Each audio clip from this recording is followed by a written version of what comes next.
The Galactic Council's mockery. The Galactic Council's grand chamber was a place of prestige, where advanced civilizations from across the galaxy gathered to discuss matters of cosmic importance.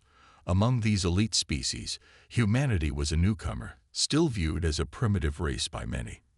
Today, however, the humans had come to showcase their military prowess, a move that was met with thinly veiled contempt.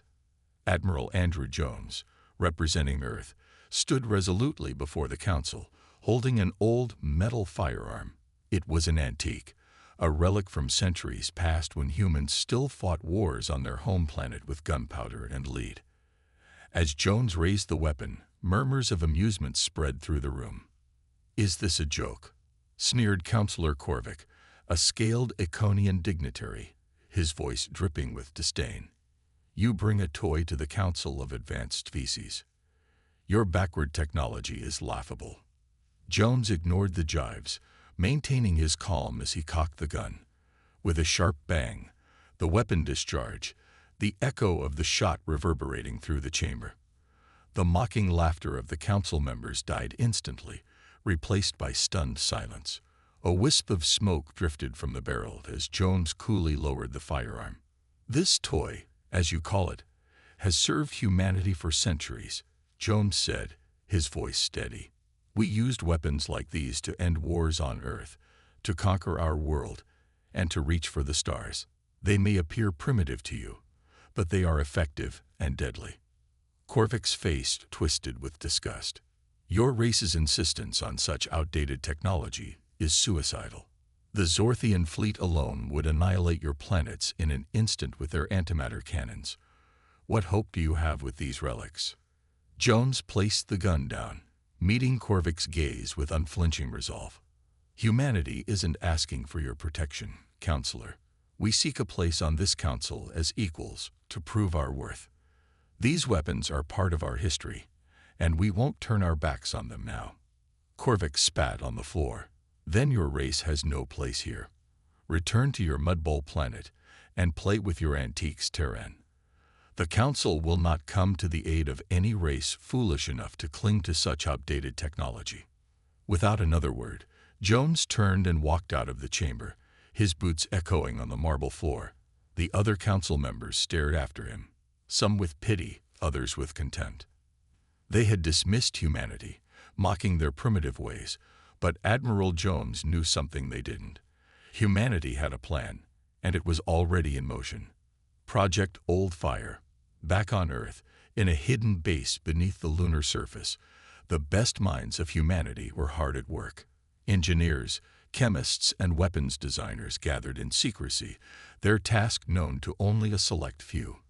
The project was called Old Fire, and its goal was simple yet audacious: to take humanity's ancient firearms and explosives and make them deadlier than anything the galaxy had ever seen. Admiral Jones had set the wheels in motion the moment he left the Galactic Council.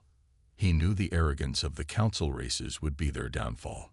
They saw humanity's weapons as primitive toys, but Jones saw potential to turn the tide of any battle. The old ways of war, refined and modernized, could become humanity's greatest strength. In the cold, silent vacuum of the moon, the scientists toiled day and night.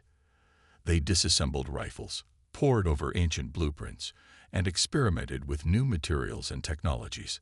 Their goal was to enhance the killing power of their weapons without sacrificing the simplicity that made them reliable.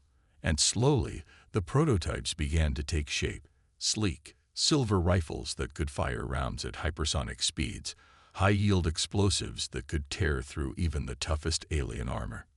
Admiral Jones received regular reports on their progress, but time was not on their side.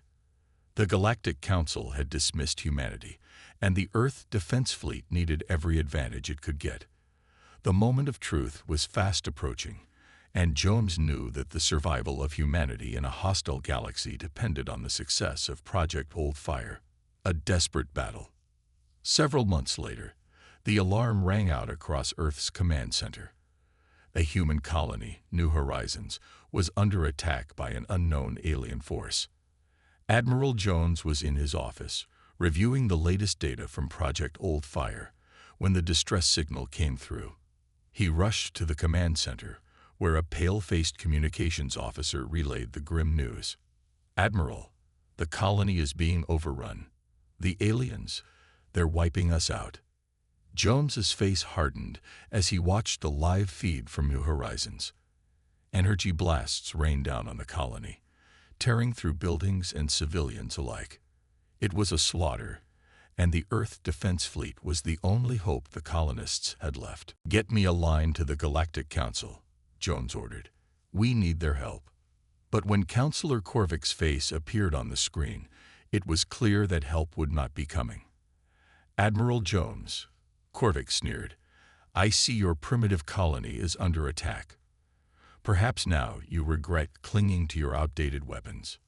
Jones clenched his fists, but kept his voice steady. "We request immediate aid from the Council to defend our people." Korvik laughed. "You expect us to waste resources on a colony armed with those laughable toys. The Council will not bail you out of this mess." The transmission cut off, leaving Jones staring at the empty screen. He turned to Lieutenant Commander Michael Shepard, who had been standing silently by his side. "Mobilize the fleet, Commander. We'll defend our own." The Earth Defense Fleet, armed with a mix of energy weapons and the newly developed Old Fire prototypes, set course for New Horizons. As they dropped out of warp, the sight that greeted them was one of pure devastation. The colony lay in ruins, its defenses overwhelmed by the superior alien technology. But Admiral Jones was not deterred. "All ships engage the enemy. Marines, prepare to deploy with Old Fire weapons. Let's show these bastards what we're made of." The battle that followed was brutal. The alien ships were technologically superior, their shields absorbing the humans' energy weapons with ease. But when the Old Fire weapons came into play, the tide began to turn. Hypersonic slugs punched through alien shields, high-yield explosives tore through hulls, and the aliens found themselves on the defensive. For the first time in the battle, the humans had the upper hand. The Zephyr threat. As the alien ships began to retreat, Admiral Jones ordered his fleet to pursue. "We can't let them escape," he barked. "If they get away, they'll report back about our new weapons. We'll lose the element of surprise." The Earth Defense Fleet surged forward, chasing the fleeing aliens into a nearby asteroid field. The asteroids provided cover, making it difficult for the humans to track and target their enemies. But Jones had a plan. "All ships, take up positions within the asteroid field," he ordered. "We'll use the rocks for cover and ambush them as they pass by." The human ships powered down non-essential systems and waited in the shadows, sensors straining to detect the approaching alien vessels. When the Zephyr ships, identified as such by Shepard's boarding team, finally appeared, the humans were ready. "Open fire," Jones commanded. The asteroid field erupted with muzzle flashes as the Old Fire weapons unleashed their deadly payloads. High-velocity rounds and armor-piercing missiles tore through the rocks and slammed into the unsuspecting Zephyr ships. The aliens, caught off guard, tried to return fire, but their energy weapons were ineffective against the thick stone. One by one, the Zephyr ships fell, unable to withstand the relentless assault. Within minutes, the battle was over. The last alien ship was left drifting, its hull breached, and leaking atmosphere. "Commander Shepard," Jones said, "take a team and search that ship. I want prisoners and intel. We need to know more about these Zephyr and why they attacked us." Shepard quickly assembled a boarding party and set off for the crippled alien vessel. The team moved swiftly through the damaged corridors, neutralizing the few remaining Zephyr soldiers. Most of the crew had already been incapacitated by the human surprise attack. As Shepard sifted through the alien ship's data, a picture began to emerge. The Zephyr were a previously unknown species, technologically advanced, but hidden from the galaxy at large. Their raids on human colonies were not random. They were part of a larger plan, though the exact details remained unclear. "Admiral," Shepard radioed, "you're going to want to see this. The Zephyr aren't just raiding colonies at random. There's a pattern here, a purpose. We need to dig deeper. Jones nodded, though Shepard couldn't see it. Understood, Commander. Secure what you can and return to the fleet. This is just the beginning. Humanity's resolve. Back on Earth, Admiral Jones stood before the United Earth government, presenting his report on the New Horizons incident. The holographic displays illuminated the faces of the assembled officials, their expressions grim as they listened to Jones's account of the battle. The Zephyr technology we recovered is unlike anything we've ever seen, Jones began. Their energy weapons and shields are far beyond what the Galactic Council races possess. If the Zephyr were to launch a full-scale invasion, I fear the galaxy would be woefully unprepared. Prime Minister Nakamura, the leader of the UAG, leaned forward. And what of our new weapons, Admiral?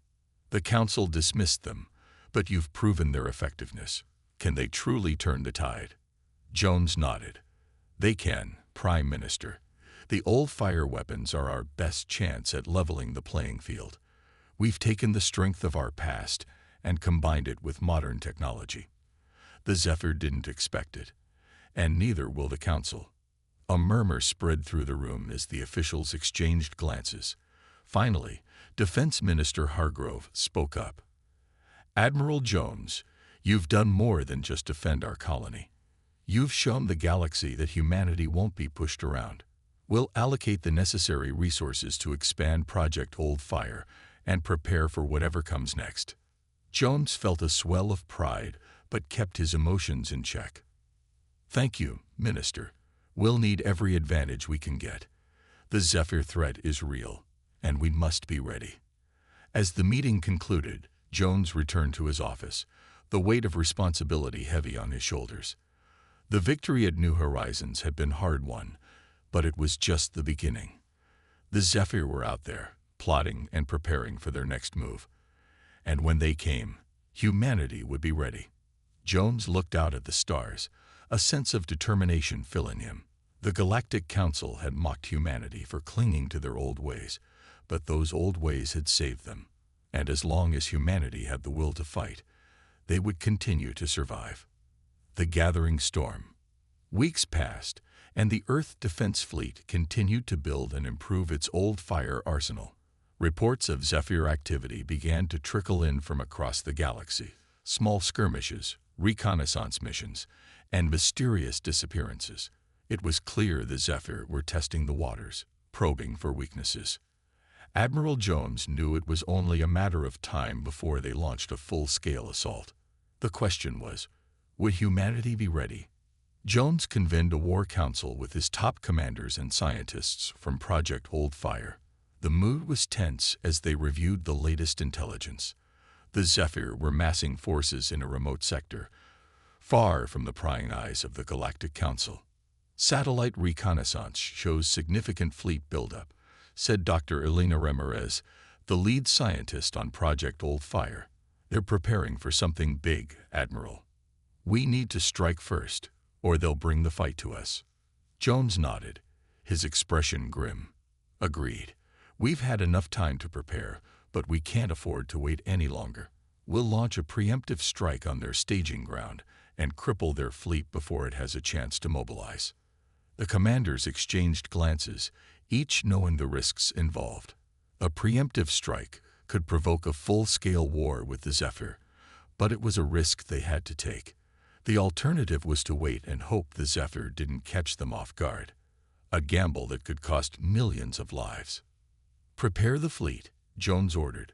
We move out in 48 hours, and make sure our old fire weapons are fully stocked and operational. We're going to need every advantage we can get. As the War Council dispersed, Jones lingered, staring at the tactical map of the galaxy. The Zephyr had proven to be a formidable enemy, but they had underestimated humanity once before. They wouldn't make that mistake again. Jones's thoughts turned to the Galactic Council. They had mocked humanity, ridiculed their weapons, and refused to help when they were needed most. But now, the fate of the galaxy rested in humanity's hands. If they succeeded, the Council would have no choice but to recognize humanity as equals, or face the consequences of their arrogance. Humanity's last stand. The Earth Defense Fleet arrived at the Zephyr staging ground, a massive asteroid field teeming with enemy ships. The sight was intimidating, but Admiral Jones remained focused. This was the moment humanity had been preparing for, their chance to strike a decisive blow against the Zephyr and secure their place in the galaxy. "Launch all fighters," Jones ordered. "Prepare for battle." The human fleet surged forward, old fire weapons blazing as they engaged the Zephyr ships. The battle was fierce, with both sides taking heavy losses. But the old fire weapons proved their worth once again, punching through the Zephyr's advanced shields and armor. Jones watched the battle unfold from the bridge of his flagship, the UNS Perseverance. The ship shuddered as enemy fire pounded its shields, but Jones remained calm. He had been in battles like this before, and he knew the key to victory was to stay focused and adapt to the situation. "Target their command ship," Jones ordered. "If we can take it out, the rest of their fleet will fall into disarray." The Perseverance's guns roared to life, firing a barrage of high-velocity rounds at the Zephyr command ship. The rounds tore through the ship's shields, striking its hull and causing massive explosions. The command ship faltered, its engines failing as it drifted helplessly in space. A cheer went up from the Perseverance's crew as the Zephyr fleet began to retreat, their morale shattered by the loss of their command ship. But Jones knew the battle was far from over. The Zephyr were a resilient enemy, and they would regroup and return with even greater force. "Prepare for pursuit," Jones ordered. "We can't let them escape." The Earth Defense Fleet pursued the retreating Zephyr ships, driving them back to their homeworld. As they approached the Zephyr's planet, the human fleet prepared for one final assault. This was it, their last stand. "Launch all remaining missiles," Jones commanded. "Let's finish this." The sky lit up with explosions as the human missiles rained down on the Zephyr's cities and military installations. The Zephyr fought back with everything they had, but it wasn't enough. The old fire weapons had given humanity the edge they needed, and the Zephyr were finally defeated. As the smoke cleared, Admiral Jones stood on the bridge of the Perseverance, surveying the destruction below. The Zephyr were beaten, their homeworld in ruins. Humanity had won the war, but at a great cost. Jones knew that the victory had come at a price, but he also knew that it was a necessary one. The Galactic Council had underestimated humanity, but they wouldn't make that mistake again. Humanity had proven their strength, their resilience, and their ability to adapt. They had taken the old ways of war and turned them into something new, something powerful. As the Earth Defense Fleet began to withdraw, Jones allowed himself a moment of reflection. The war was over, but the galaxy would never be the same. Humanity had earned their place among the stars, and they would continue to defend it with everything they had. The Galactic Council would have to accept that, or they would face the same fate as the Zephyr.